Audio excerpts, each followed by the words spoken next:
దీని మీద పెట్టాక పోస్తాడు మనకి, అతనే సర్వర్ పోస్తాడు.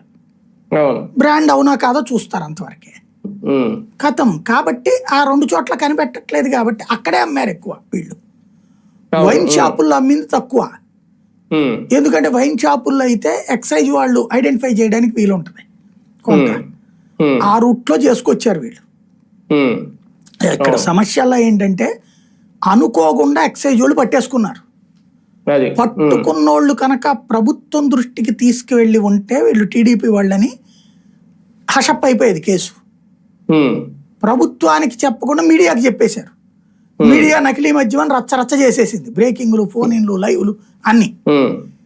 కాబట్టి ఇక తప్పదు కాబట్టి ఆయన అరెస్టు, జైలు అన్నారు. అతను నియోజకవర్గ ఇన్ఛార్జి కూడా ఇందులో ఉన్నాడు. అతని పట్ల కూడా కఠినంగా వ్యవహరించాలని నిర్ణయించారు. కఠినంగా అని ఒక పదం కూడా పెడతారనమాట. సరే, ఇక్కడ అర్థం కాని విషయం ఏంటంటే జోగి రమేష్ ఇప్పుడు కూటమి ప్రభుత్వం వచ్చిన తర్వాత ఈ నకిలీ మద్యం స్టార్ట్ చేశారు అనేది ఇందులో కూడా వీళ్ళు రాసుకొచ్చారు. అప్పుడు జోగి రమేష్ ఏం మంత్రి కాదు, వాళ్ళ ప్రభుత్వం ఏమీ లేదు. పైగా వీళ్ళకి ఎప్పటి నుంచో అదేది స్వర్ణ బార్ అండ్ రెస్టారెంట్ అనేది ఒకటి ఉందట. 2013లో జనార్దన్ రావు దాన్ని బాలాజీ బార్ అని చెప్పి ఒకటి కొనుగోలు చేశారట.